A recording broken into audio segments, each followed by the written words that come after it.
jawline e mento, da análise até o plano de tratamento. Como que a gente vai estruturar e marcar um paciente, planejar um paciente para a gente desenvolver uma mandíbula, que a gente chama da nossa jawline, e o mento. Sempre lembrar que isso é uma estrutura contínua.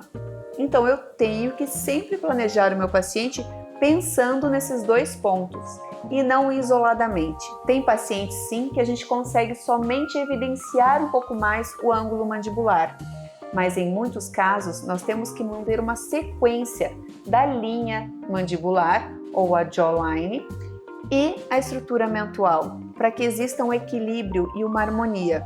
Por isso a gente sempre fala que esse terço inferior, para a gente realmente dar um desenho bonito e uma demarcação bonita, a gente precisa de quantidade de produto. Tá aqui meu assistente de aula. Então o que a gente precisa pensar? No ângulo mandibular, exatamente o ângulo goníaco, onde tem a transição entre o ramo da mandíbula e o corpo mandibular. E neste ângulo é onde a gente tem que realmente entregar um volume maior de produto, lá supraperiosteal, para a gente mimetizar esse osso do ângulo mandibular e dessa forma deixar essa transição mais demarcada, realizando a sombra posterior e abaixo. Mas somente o ponto do ângulo goníaco muitas vezes pode ficar muito evidente e criar como se fosse uma bola no ângulo, que não traz naturalidade. Então trazer mais dois pontos imediatamente acima no ramo e um imediatamente à frente no corpo mandibular já vai criar uma transição bem interessante.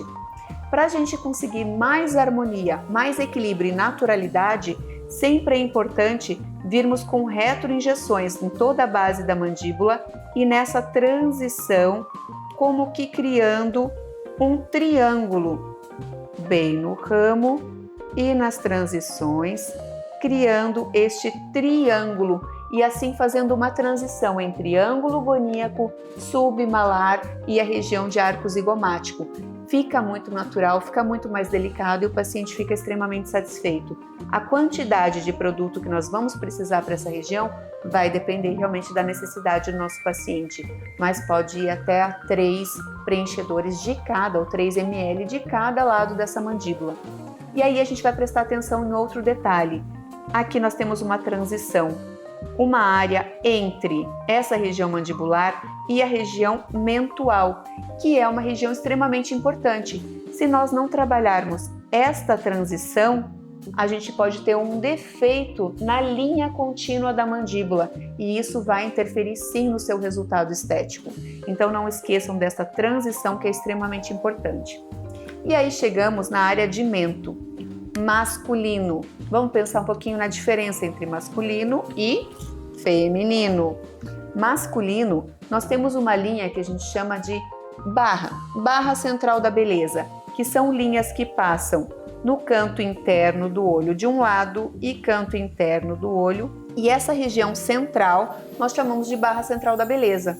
Isso faz muita diferença quando a gente vai trabalhar masculino e feminino. Masculino, ele tem tuberosidades mentonianas mais laterais, ou seja, anatomicamente o osso nessa região lateral ele vai ser mais evidente, e sendo mais evidente nessa região é onde nós também vamos evidenciar com o nosso preenchedor. Então, usando esta barra central da beleza, ou seja, essas duas linhas passando pelo canto interno do olho, ele nos serve de referência para saber onde nós podemos e devemos colocar a maior quantidade de material de preenchedor para evidenciar essas tuberosidades mentonianas.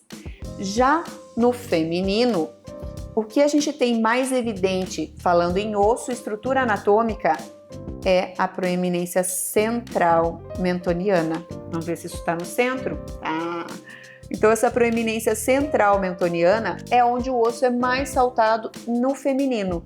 Então quando a gente vai preencher um mento feminino, também é dentro dessa região, é onde a gente vai trazer mais produto para a gente trazer uma luz central no mento.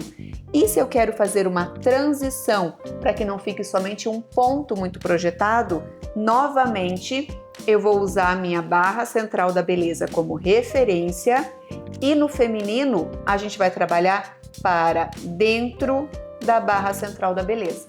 E desta forma a gente consegue trazer uma triangularização no mento que deixa o rosto mais feminino, mais alongado e mais delicado. Enquanto no masculino, nós vamos utilizar as linhas da barra central como referência para trabalhar as tuberosidades mentonianas, deixando o mento masculino mais quadralizado e o mento feminino mais triangular, delicado e suave.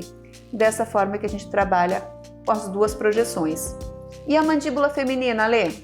É a mesma ideia da masculina. O que a gente vai cuidar muito na hora de fazer a diferença entre um e outro é que na masculina normalmente nós vamos utilizar mais produto.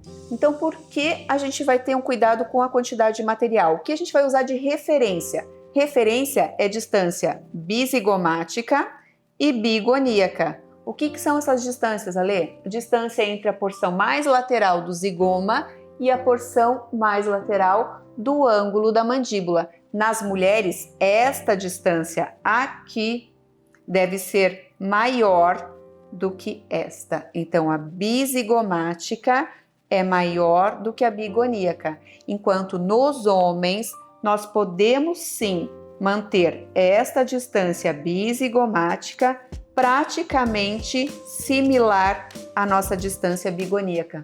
Por isso podemos evidenciar mais a mandíbula, deixando ela mais quadrada, mais quadralizada, mais marcada em homens, mantendo dentro da análise facial uma harmonia.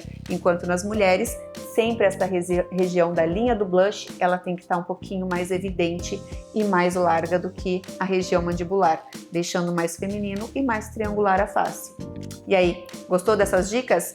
Vou trazer um outro vídeo em qualquer momento para explicar mais detalhes sobre como você vai preencher o mento de forma bem assertiva, baseado em cálculos, análise facial e proporções. E aí, fez sentido para você? Acrescentou alguma coisa na sua vida clínica? Se você gostou, curte esse vídeo, salva, se inscreve no canal e encaminha para aquele amigo que precisa saber também.